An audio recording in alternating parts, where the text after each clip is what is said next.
Meus irmãos, meus amigos, mais um vídeo para todos vocês. Por favor, eu te peço encarecidamente, já deixa o joinha para esse vídeo, compartilha com teus amigos aí nos contatos do WhatsApp e também nos grupos. Claro, não se esqueça de se inscrever aqui no canal. Gente, aqui eu trago notícias que realmente são estarrecedoras. Então, bora para mais esse vídeo. Começo então por esse assunto sobre o qual o Otávio falava, aliás, todos nós, tarifaço. Houve a aplicação dos 50% no Brasil, uma repercussão positiva na oposição, no partido do senhor, na família do senhor, agradecendo a Trump, elogiando. Uma medida que tem um impacto ruim para o Brasil, evidentemente, o senhor conversa com as pessoas dos setores produtivos, pode ter impacto em emprego, pode ter impacto em crescimento, pode ter impacto em renda.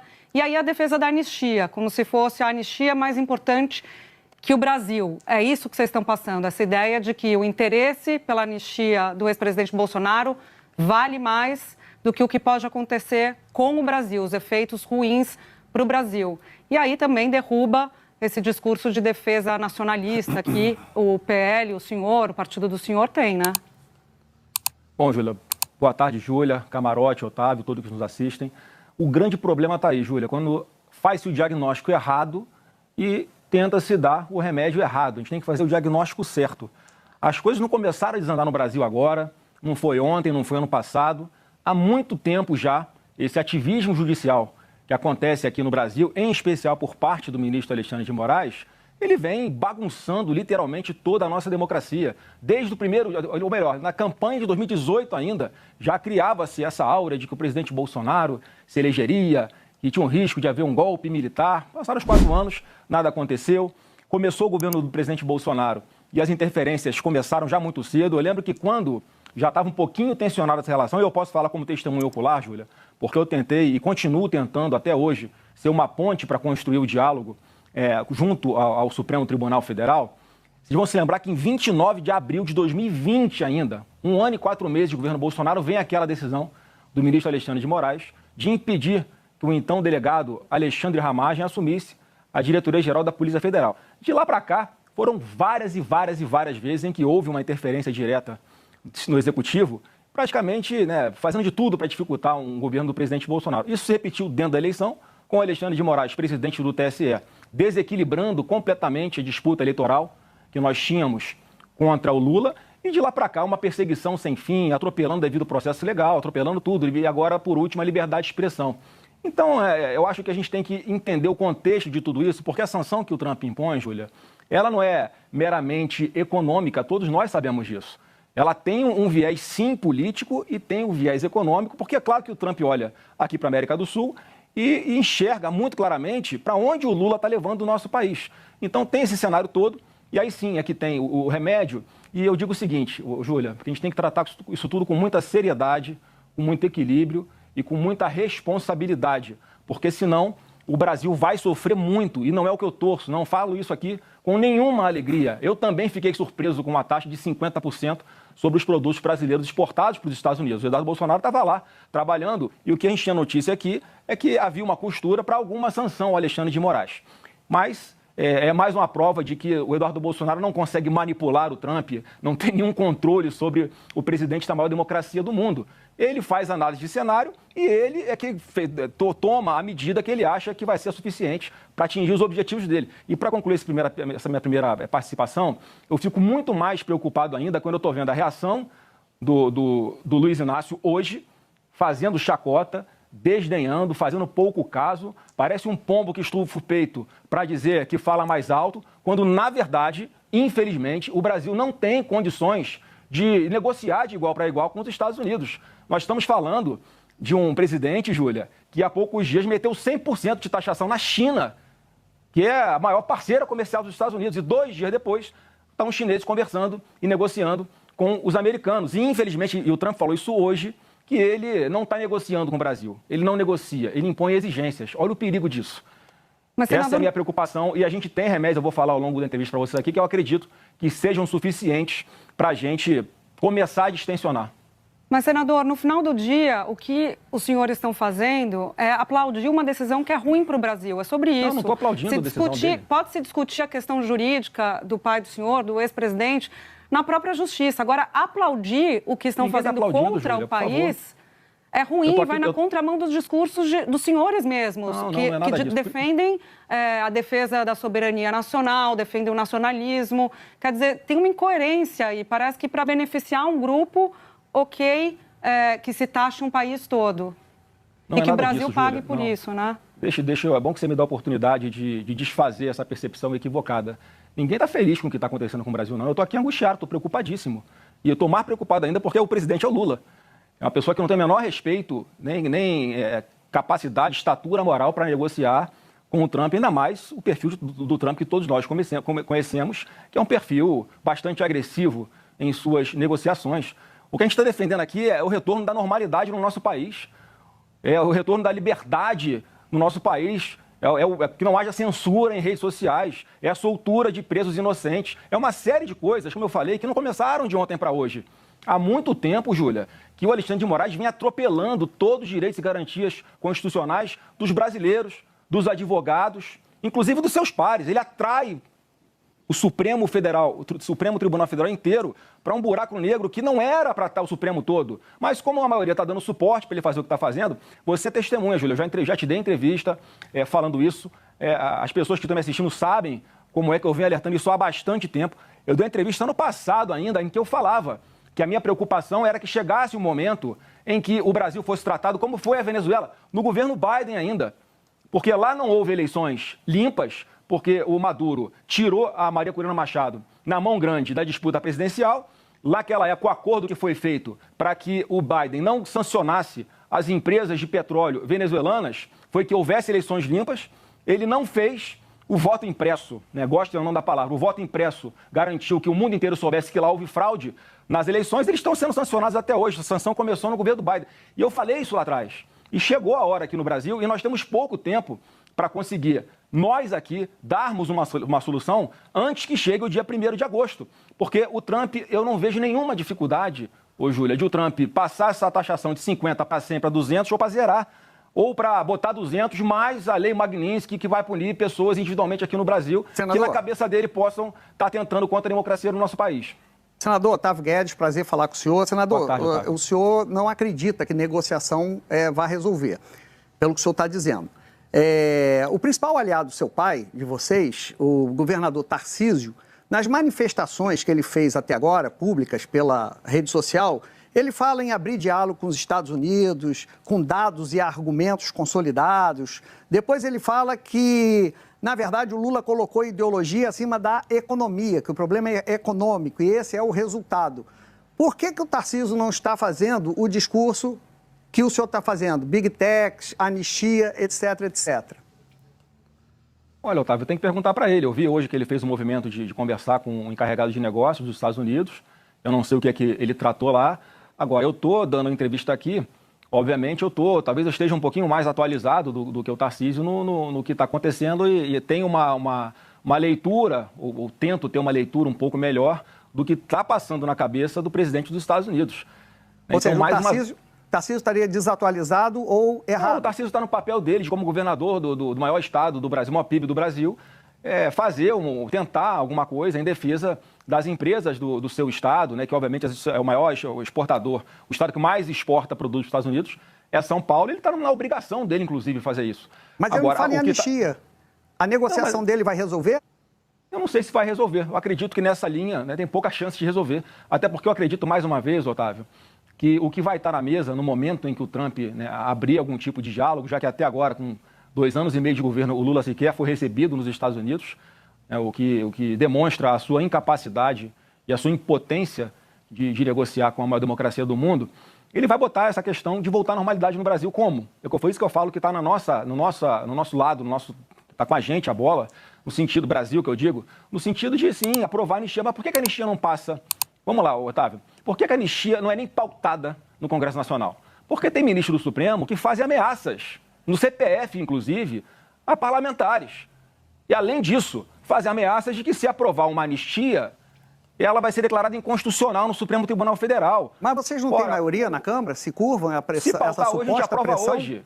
Se pautar hoje, nós aprovamos hoje na Câmara e no Senado essa anistia. Ninguém quer mais confusão no Brasil. Ninguém aguenta mais tanta confusão no Brasil. Só que parece que o Alexandre de Moraes vive de confusão. Ele dorme e acorda pensando em Bolsonaro. Ele dorme e acorda como é que eu vou fazer para prejudicar a direita no Brasil. Senador Isso Flávio. tem que ter um limite, entendeu? Só para concluir, Camargo, essa questão da anistia, porque lá em 79, quando há uma anistia ampla, geral e restrita, quem faz é o Congresso Nacional. Aí não é inconstitucional. Agora a gente está falando de fazer uma anistia ampla, geral e restrita, que é a que eu sempre defendi aqui, ela passa a ser inconstitucional. Mas olha a incoerência, Camarote. Quando se fala numa meia anistia, onde Bolsonaro ficaria de fora, aí ela não é inconstitucional. Aí o Congresso pode se meter. Olha como é que está sendo uma coisa dirigida. Olha como é que estão fulanizando toda essa situação. Olha o preço que o nosso país está pagando por causa da teimosia de Alexandre de Moraes. Senador Flávio, existe uma questão que está preocupando os empresários brasileiros, o setor produtivo brasileiro. A Embraer está com suas exportações ameaçadas para os Estados Unidos. O pessoal da área de suco de laranja, o pessoal da área de aço. É uma situação que está criando desespero em vários setores da economia. E o Trump está condicionando a uma interferência no poder judiciário brasileiro, ou seja, colocando essa taxação de 50% condicionada a justamente uma mudança, inclusive na condução do julgamento no Supremo Tribunal Federal. Ele fala de caça às bruxas. É dessa forma que o Trump está colocando.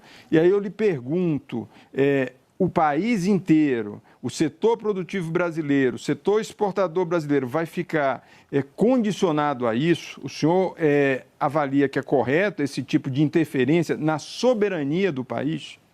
Olha, Camarote, eu acho que muitas pessoas, né, que tinham a capacidade de evitar que chegasse nesse ponto a situação aqui no Brasil, fizeram piadinha disso tudo ao longo do tempo. Fizeram piadinha do trabalho de Eduardo Bolsonaro lá atrás. Vocês se lembram, vocês me publicavam, repercutiram isso aqui. Havia uma piadinha dentro do Supremo Tribunal Federal de quem teria o passaporte apreendido primeiro. O próprio ministro Alexandre de Moraes usou uma metáfora... Foi visto com gravidade. Tamanha que ele está sendo investigado para Eduardo Bolsonaro. Lógico, mas é a caça às bruxas, isso o Trump tem razão. O próprio Alexandre de Moraes, o que ele falou? Eu só vou acreditar quando o porta-aviões americano chegar aqui no Lago Paranoá, em Brasília. O porta-avião americano chegou no Lago Paranoá, em Brasília, para a infelicidade de todos nós. E como é que os Estados Unidos entram nessa confusão toda, o Camarote? A gente não pode não olhar o contexto.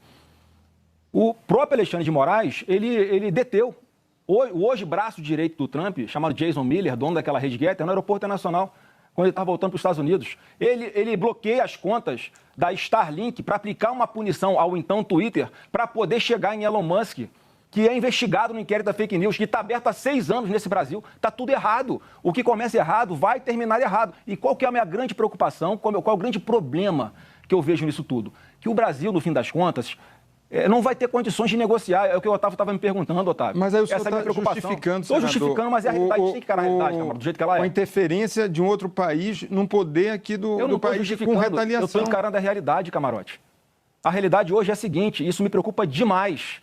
A realidade hoje é a seguinte, o Brasil vai sentar como para negociar com alguém que está disposto a fazer qualquer coisa e que ele não tem preocupação de sanções por parte do Brasil, porque não vai afetar o país dele. Essa é a minha preocupação. Hoje nós estamos vivendo o dia do luto. Mais uma vez, a gente está aqui angustiado, sofrendo, preocupado, tomamos um remédio muito forte, que era contra a nossa vontade, mas daqui a algum tempo esse efeito vai passar e a gente consegue resolver antes, pelo menos, de 1º de agosto, quando entram em vigor essas sanções de 50% de taxas sobre os produtos brasileiros, com essa anistia aprovada rapidamente no Congresso, já que eu sei que tem votos lá para aprovar, ela não é pautada por causa de ameaças de ministro do Supremo. A gente não pode fingir que a nossa democracia está normal. Então não é, Júlia, respondendo a sua pergunta inicial também. Então vocês estão defendendo, vocês estão aceitando o Brasil se sucumbir à ameaça que Trump está fazendo ao país. Esse é o ponto, Júlia. Assim, se derem anistia, tudo bem. Então, a gente tira os 50% de taxação. No final do dia, o discurso dos senhores, e eu quero ouvi-lo sobre isso, é de ok o Brasil aceitar a chantagem, ok a gente aceitar a interferência no Poder Judiciário, ok o Brasil perder emprego e parar de exportar, se a gente tiver o que a gente quer, que é a anistia. Quer dizer, de novo, a gente volta para a mesma discussão. É a defesa de um interesse de um grupo político em troca do interesse maior do Brasil. Ô, Júlio, eu vou tentar ser mais claro. Você sabe o que é um contrato de adesão? Contrato de adesão é aquele que você, quando vai comprar uma linha de telefone celular, você assina lá com a operadora. Você pode discutir alguma cláusula daquela que está ali? Não pode. Ou você adere àquele contrato, ou você assina, ou você não assina, você vai buscar, né, ou vai falar no orelhão. E, mais uma vez, não é o que eu torço, não é o que eu defendo, não estou justificando, eu estou falando como é que vai ser a realidade. Ou o Trump falou hoje isso, e a gente tem que entender qual é a correlação de forças. Por causa dessa postura do Lula hoje, de querer peitar os Estados Unidos, de querer ameaçar, de querer falar que vai taxar de volta os produtos. Olha a insanidade do que esse cara está falando. Parece que ele quer tocar fogo no Brasil de uma vez. Mas a democracia brasileira não é um contrato de adesão, mas eu tô senador. falando, Júlia, mas o problema, mais uma vez, pelo amor de Deus, não é o que eu acho, não é o que você acha, não é o que seria o ideal, não é o que é justo. É o que é. E é isso que a gente está enfrentando hoje. Se nós não resolvemos aqui internamente esse problema, as sanções virão. E quanto mais demorarmos a resolver, mais tempo elas durarão. Ou então elas serão aumentadas. Então a gente está numa situação, eu até quero aproveitar para desfazer uma fake news que fizeram comigo, porque eu dei um exemplo e exploraram como se eu estivesse defendendo que os Estados Unidos têm que jogar uma bomba atômica aqui no Brasil. Né? Pegaram um recorte do que eu falei, eu estava dando o exemplo de um país mais fraco que estava em guerra com os Estados Unidos, que era o Japão, quando eu falei das 2 bombas atômicas, em que não adiantou nada você não se render antes, tá? Que é isso que vai acontecer no final das contas com o Brasil, e não falo mais uma vez, não falo isso com felicidade, com orgulho, não. Eu sou brasileiro, sou patriota, vou defender até o fim da minha vida esse país. Senador, só que a gente não pode estar vendo um canhão apontado para o seu peito e você correr para cima do canhão de peito aberto. Isso é burrice. Senador, esse é o ponto que eu estou falando. Parece que o senhor está defendendo a bomba atômica no Brasil. Não estou. Foi bom, eu fiz questão de tocar aqui nesse assunto, porque é óbvio que eu não defendo isso, não sou maluco. Agora... Né? Só mais uma vez, eu estou falando com relação à correlação de forças, Otávio. A gente não pode achar que a gente vai invadir, eu e você, de estilingue, o complexo do Alemão no Rio de Janeiro. Por que que o seu pai, na eleição lá do Biden, ele falou que quando acaba a saliva, tem a pólvora? Foi quase uma declaração de guerra. O que mudou no poderio? Ele não tinha medo? Não existia esse temor? Aliás, falar em declaração dos seus pais, senador, os senhores acusam Lula de anti-americanismo, a esquerda de anti-americanismo. Eu vou ler algumas declarações do seu pai enquanto deputado. Ele dizia o seguinte, ele foi numa viagem à Amazônia e disse assim, chegou ao meu conhecimento que um capitão norte-americano que faz parte do 8º Grupamento das Forças Especiais dos Estados Unidos, de nome Robert Cody, está na Amazônia, porque claramente há interesse norte-americano em internacionalizar a Amazônia. Então ele está acusando os Estados Unidos de infiltrar um oficial para internacionalizar a Amazônia. Depois ele diz que nessa viagem a preocupação demonstrada foi com a cobiça internacional, principalmente dos Estados Unidos. Um discurso anti-americano. E depois o Bolsonaro também em discurso... Isso não é entrevista, roda de conversa, não. Isso é no plenário da Câmara, está nos anais da Câmara. Então, ele diz assim, quanto mais tempo ficamos sem saber o que temos dentro da Amazônia, melhor será para os países do primeiro mundo, em especial os Estados Unidos. Então, ele acusa os Estados Unidos de tentar roubar a Amazônia do Brasil, ver os Estados Unidos como inimigo. Então, por que houve essa mudança de um país ameaçador para um país no qual nós devemos baixar a cabeça e cumprir o que Trump quer? Olha, Otávio, você sabe de que época foi isso mais ou menos, só para saber qual era o contexto disso? Que ano foi isso? Faz 30 anos isso? 25? Só para ter uma ideia. Em que contexto isso aconteceu? O contexto? Ele foi convidado para uma viagem para a Amazônia e chegou na Câmara e denunciou essa infiltração de um oficial americano, um discurso anti-americano, que vocês acusam Lula de fazer. Não, você está distorcendo as coisas. Desculpa, Otávio. Isso certamente foi num contexto em que havia uma discussão sobre demarcações de terras indígenas aqui no Brasil, em que, coincidentemente, a cada reunião da ONU voltava aqui um presidente do Brasil à época dizendo que ia demarcar não sei quantas terras indígenas no país, e, coincidentemente, o subsolo de todas elas é riquíssimo em tudo que o mundo precisa para sobreviver por séculos. Então, obviamente, ele fazia alguma colocação contra essa demarcação. Inclusive, nós defendemos hoje que o próprio indígena, para respeitar a sua autonomia, se ele quiser, ele pode explorar a sua terra, inclusive o seu subsolo, e fazer com que essa riqueza seja distribuída para esses indígenas ou para todo o país como um todo. Então, acho que foi nesse contexto que ele deve ter falado isso. Senador, eu queria voltar ao tema específico. Sim, e na sua argumentação, o senhor estava falando da anistia, aprovação do projeto da anistia, e aí que teria uma reversão das tarifas do Trump. O O senhor está sugerindo exatamente uma troca? Seria isso? Trocar a taxação pela anistia, pelo Congresso Nacional? Primeiro que eu não tenho nem procuração para falar pelo Trump, obviamente. Eu não sei exatamente o que ele vai querer. Eu estou interpretando a carta dele. O que ele começa falando da carta? Mas o senhor acha isso pertinente? Não, assim, eu não acho pertinente, só que mais eu não acho justo, não acho correto. Agora, mais uma vez, é a realidade. Ele começa a carta dele falando da perseguição, da caça às bruxas ao Bolsonaro, aos seus aliados, à sua família, o que é um fato. Eu quero fazer a pergunta para quem está nos assistindo. Você acha que o presidente Jair Bolsonaro está respondendo a um julgamento isento? Sendo julgado por Alexandre de Moraes depois de tudo que ele fez, sendo julgado por Flávio Dino, que é a pessoa que já declaradamente inimiga de Bolsonaro, falou que o Bolsonaro é o demônio em pessoa, ou pelo próprio Zanin, que ontem estava defendendo o seu cliente Lula, exatamente do que ele dizia que eram perseguições contra o seu cliente. Inclusive aqui em 2018, 2016 ou 2017, Camarote, ele fala que está buscando mecanismos internacionais porque não há mais remédio que seja suficiente aqui para cessar o ataque aos direitos humanos do seu cliente.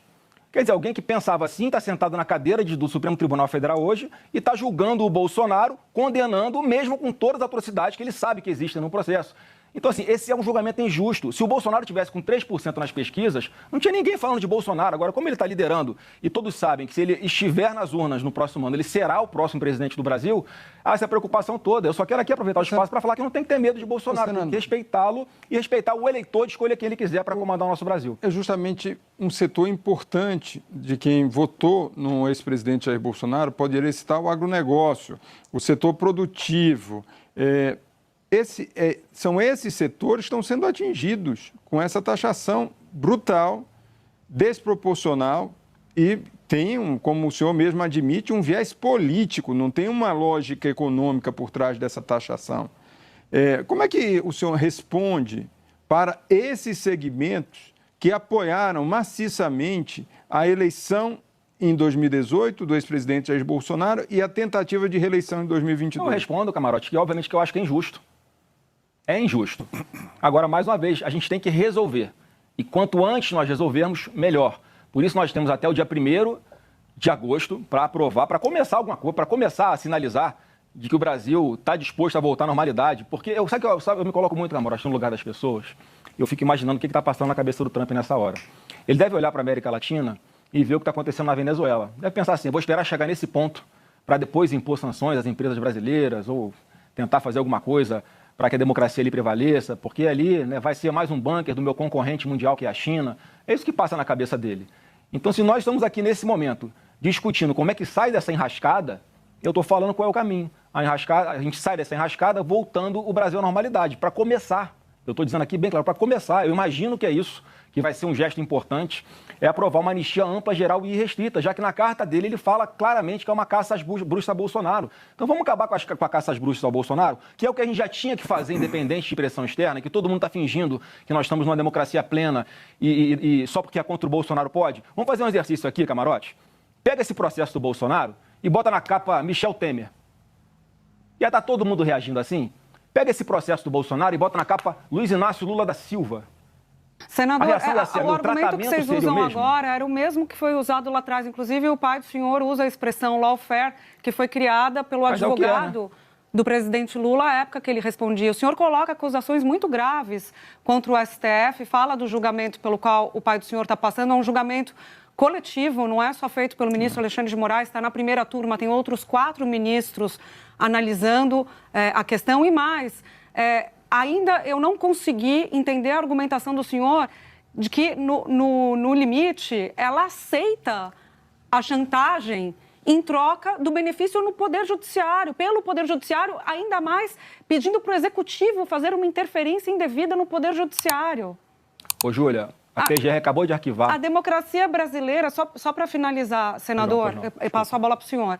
A democracia brasileira é uma democracia funcional. Ela tem separação de poderes. O julgamento do pai do senhor tem sido feito por uma lei que foi sancionada por ele, uma lei de defesa do Estado Democrático de Direito, que foi aprovada pelo Congresso Nacional, sancionada por ele, então presidente, e agora aplicada por Judiciário. Não cabe aqui nenhuma comparação com a Venezuela.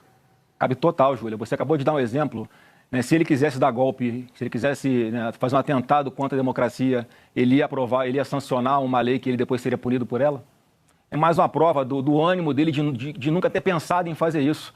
Uma delação do Cid que foi feita sob ameaça. E o Cid fala na super live do Supremo, lá nos depoimentos, quando ele fala que nunca foi tratado de 8 de janeiro, em lugar nenhum, isso passa ao vazio. Quer dizer, a palavra dele vale para uma coisa e não vale para outra. Isso desmorona a tese da PGR, que diz que a cereja do bolo é 8 de janeiro. Eles não conseguem vincular Bolsonaro a 8 de janeiro. E essa mesma PGR, Júlio, que eu vou chegar onde você perguntou sobre lawfare, essa mesma PGR que acabou de arquivar um pedido de investigação sobre o Carlos Lupe, que era o ministro do maior escândalo de corrupção dos aposentados do nosso país. É assim, ó, a toque de caixa. Essa mesmo Ministério Público que abre processo contra o Bolsonaro por causa de baleia, que autoriza fazer uma busca e apreensão na casa do ex-presidente da República para ir atrás de cartão de vacina. Então, assim, é óbvio que há uma perseguição e as pessoas não querem enxergar. Ele está sendo julgado por quem? Ô, Júlia, todos dão como certa a condenação dele, não é pelo que está no processo. Senão ele saía daquela última oitiva absolvido, livre, leve e solto. Todo mundo dá como certa a sua condenação por causa dos ministros que vão julgar, é o que eu estou falando aqui. A gente não pode fingir que isso está normal, que está tudo bem, que o país está na democracia plena, porque não está essa realidade. Doa quem doer. Pode ficar com raiva do que eu estou falando, eu só estou falando a verdade. Senador, e todo mundo, no fundo, sabe disso. Essa estratégia da família Bolsonaro, inclusive com o Eduardo Bolsonaro lá nos Estados Unidos, tem dado uma sobrevida e um fôlego ao presidente Lula, justamente por essa percepção de que existe um movimento em que está prejudicando o país como um todo, e por uma questão individualizada, ao invés de se resolver através da justiça. Como é que o senhor observa esse movimento que você tem ali, já tem, inclusive nas redes sociais, um governo que estava mais emparedado, agora indo para cima justamente com esse argumento? Olha, eu acho que tem uma coisa muito maior no nosso Brasil, que as pessoas não percebem, a gente parece um sapo numa panela que vai fervendo, vai esquentando a água, quando o vento está morto, o sapo está morto lá na água fervente. É o que está acontecendo com o nosso Brasil. Então, assim, para a gente fazer o nosso dever de casa, para acelerar o que a gente é obrigado, que a gente já deveria ter feito há muito tempo aqui no Brasil, que é uma anistia, por exemplo, a gente tem que esperar ter algum empurrãozinho do lado de fora, que na prática é o que está acontecendo. Mais uma vez, é muito grave, é injusto, claro que é injusto, ninguém queria estar nesse ponto. Há quanto tempo nós estamos falando que é preciso fazer algo? Mas, infelizmente, as coisas não acontecem. Não há uma autorregulação do Supremo. Alexandre de Moraes faz o que faz, a revelia de tudo, arregaçando a nossa democracia, e porque é contra o Bolsonaro está valendo. Então não é narrativa. A gente não bota na balança, camarote, e pesa. O que vai dar voto, vou fazer. O que não vai dar voto, não vou fazer. A gente está fazendo aquilo que a gente acha que é o certo, porque lá no final, no fim das contas, a gente sabe que a gente está lutando para que o nosso Brasil volte à normalidade. A gente vai viver mais quanto tempo com um parlamentar ficando com medo de subir na tribuna, dependendo do que fala, ele vai ser preso. Mas mesmo que o Brasil agora, senador, eu não estou defendendo que esse seja o remédio, não, Júlia. Eu não defendo que esse seja o remédio, não. Inclusive, o Eduardo estava lá trabalhando, mais uma vez, e nós aqui entendendo que era por uma sanção pela lei Magnitsky ao Alexandre de Moraes. Mas ele disse que era corretíssima a decisão do Trump. E quem decide qual vai ser a sanção, o que faz, o que não faz, é o Trump. Mais uma vez, agora o avião já decolou. A gente tem que fazer alguma coisa para que esse sofrimento não se alongue, não se prolongue. Porque se nós não agirmos dessa forma, se não descermos aí do pedestal, se não formos humildes, infelizmente o Brasil vai continuar sofrendo cada vez mais. Senador, mais uma vez, Alexandre de Moraes está em suas mãos. Autorizem, olha só o que eu vou falar aqui, Júlia, Otávio e Camarote. Esse sim é uma democracia. Alexandre de Moraes, autorize o Congresso Nacional a votar a anistia. Olha a independência que existe entre os poderes hoje. Olha a minha cara de felicidade com isso. A gente não pode continuar vivendo desse jeito no Brasil, gente. Até pela liberdade de imprensa. Pelo amor de Deus, onde é que isso vai parar? Senador Flávio Bolsonaro, muito obrigada pela sua presença. Diante de tudo que você assistiu, você acredita que realmente o fim do PT está chegando dentro do Brasil? E mais, se tiver fraude nas eleições, você acredita que os Estados Unidos vai intervir? Porque cada vez fica mais claro que estamos vivendo os momentos onde o Brasil está sendo visto pelos Estados Unidos. E Brasília está em pânico diante de tudo, porque o Brasil já não é mais bem visto lá fora. E sim, o Brasil está sendo visto como um problema a ser resolvido. E eu já pergunto para você agora, você é a favor que o PT nunca mais governe o Brasil? Deixa a tua opinião aqui abaixo desse vídeo. Deus abençoe você e a sua família. Se inscreva no canal e até o próximo vídeo, se Deus quiser. Fui!